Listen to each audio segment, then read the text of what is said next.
Hi lads. So we're going to have a look at quadratic patterns. So for those of you who aren't familiar, a quadratic pattern is just like a quadratic equation in algebra. Okay, it's going to have some coefficient of some variable squared plus some coefficient of some variable plus a constant. That's going to be the general formula for it. They don't all look like that. Some of them don't have a C, some of them don't have a B, but they'll all have some form of squared variable. Okay, so that's the pattern you have to kind of look for. So we're going to do two things. We're going to test to see if something is of this type, and then I'm going to show you two methods of finding it. Okay, so I'm going to pick a nice one first of all, and I suppose we'll give it a go and just see how it works out. So let's pick one. So let's go with 3, 6, 11, 18, and 27. So first of all, I'm going to test to see whether it is a quadratic or not. How do I do that? Well, I just check to see if the first difference is the same. The difference in those two is 3, 5, 7, and 9. So that's the first difference. And as you can see, it's not the same. So now I check the second difference. The difference in those two is 2, 2, 2. The second difference is the same. So that means this is quadratic. So if the second difference is the same, quadratic pattern. So there you go. So once you know that, how do I generate this general formula so I can predict some number right up here? Because I could do it just by adding on. The next one I'd be adding on here would be, look, 11, so that'd be 38. Then I'd be adding on 13, which would be 51. But you can see it's going to get hard as you do that along. There must be some formula to help us. Now, we already know a way of finding a formula if it's linear. We use our TN formula from the previous the previous video. So I'm going to show you two methods. So first method, and both these methods start by finding this number. Okay, so in both these methods, but we'll start with method one. Find the second difference. Divide the second difference by 2, and that is your A value. So in this case, A is 1. So we have 1n squared plus something n plus something. Now, nobody writes 1n squared, so you just go with n squared, okay? But there you have it. So if the second difference was 6, it'd be 6 over 2, A would be 3, so it'd be 3n squared. So that's how you work it out. Now, no matter which method I use, you do this first. So once I know this, what I'm going to do is I'm going to write down this formula as it is. And then I'm going to say, well, the first term, if n is 1, then the answer is 3. So I'm going to put 1 in here and make the answer equal to 3. So that's going to be 1 squared plus b times 1 plus c gives me 3. So what I'm going to do here is tidy this up to keep the letters on one side and the numbers on the other. So that's 1 squared. So I'm going to take, that's 1 plus b plus c is 3. And I'm going to take 1 from both sides. B plus c is equal to 2. So I have a little equation. Now I'm going to do the same thing again, but this time I'm going to do it as if the second term. So if n is the second term, the answer will be 6. So let's do that.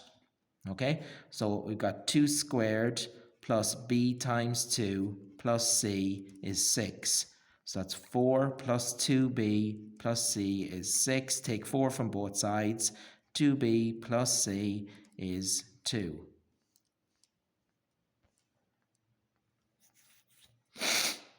So, now, we have got two equations which I can now simultaneously solve.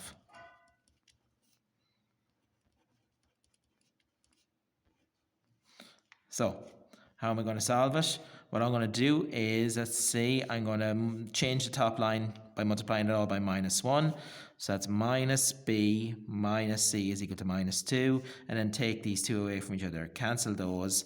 And you have b is equal to 0. So if b is equal to 0, then c must be equal to 2. So let's put these back into our formula.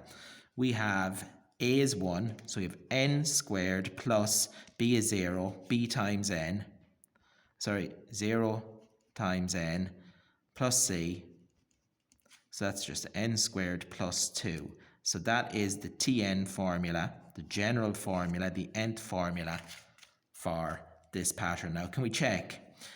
1, 2, 3, 4, the fifth number, 5 squared plus 2 is 27. It's true, it works. So that's how you do it. Now, I'm going to show you the alternate method. So I'm going to use the same pattern again, 3, 6, 11, and 18. 3, 6, 11, and 18. So we already know, if I check the first difference, I get 3, 5, and 7. If I check the second difference, we get 2 and 2. And we already know how to find the a. It's the second difference divided by 2 is my a value. So we have n squared plus bn plus c. So you can see we just need to find this bit. We already have this bit sorted because that's what a, because remember this is our general formula, an squared plus bn plus c. So how am I going to do it the other way?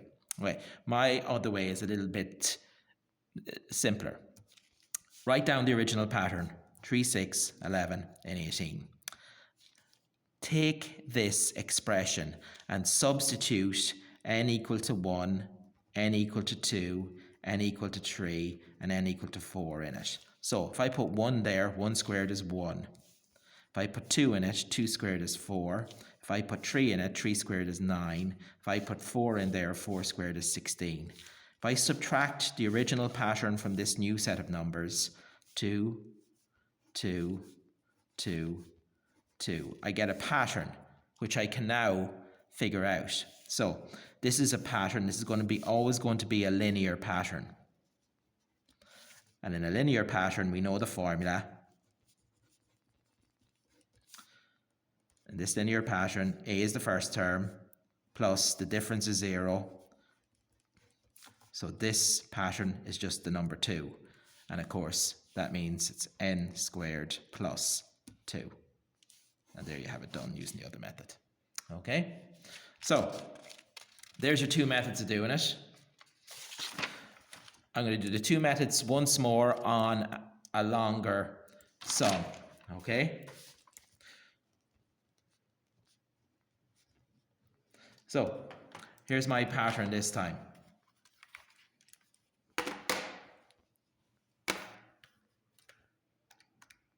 Sorry now, what I'm doing is I'm creating a pattern for myself.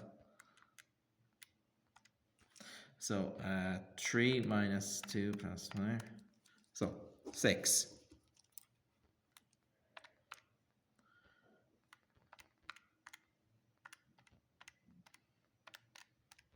$13.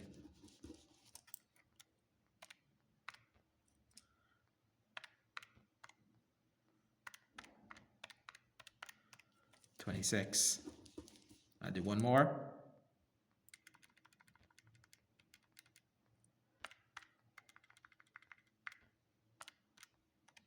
45.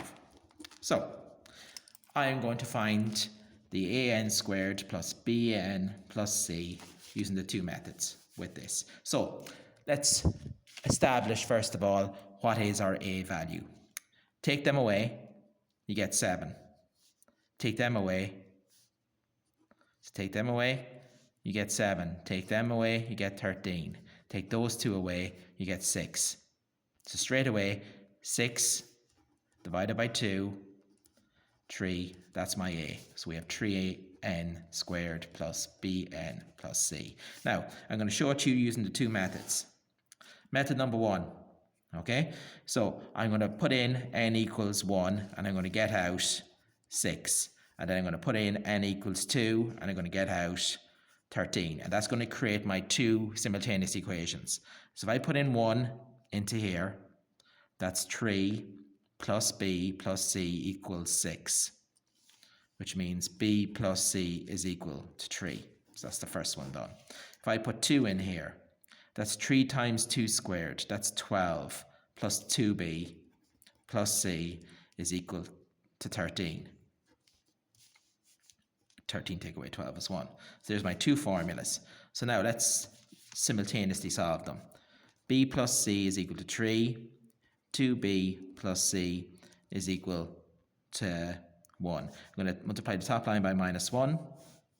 Minus b minus c is equal to minus 3. Cancel. So you have 2b minus b is b. 1 minus b is minus 2.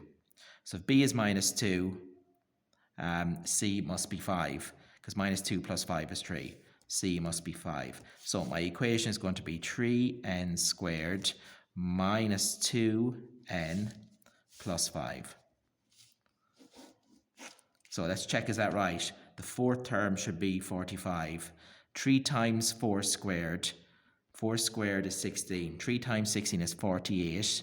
48 plus 5 is 53. 53 minus 8. 53 minus 8, and I'll do that one on the calculator because I don't trust myself there.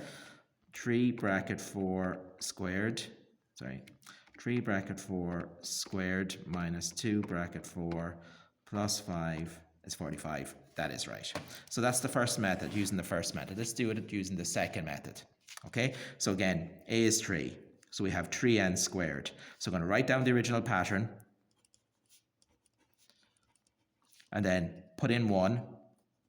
Put in 2, put in 3, put in 4, 16, 48. So I put in 1, I get 3. Put in 2, 2 2s are 4, 3 4s are 12. Put in 3, 3 3s are 9, 27. And put in 4, 48. Okay, so take them away. 3, 1, minus 1, minus 3. So this is a pattern, it's a linear pattern. So the a value is 3. The difference is minus 2. That's 3 minus 2n plus 2. That's minus 2n plus 5. So we've got 3n squared minus 2n plus 5. Okay, and there you have it.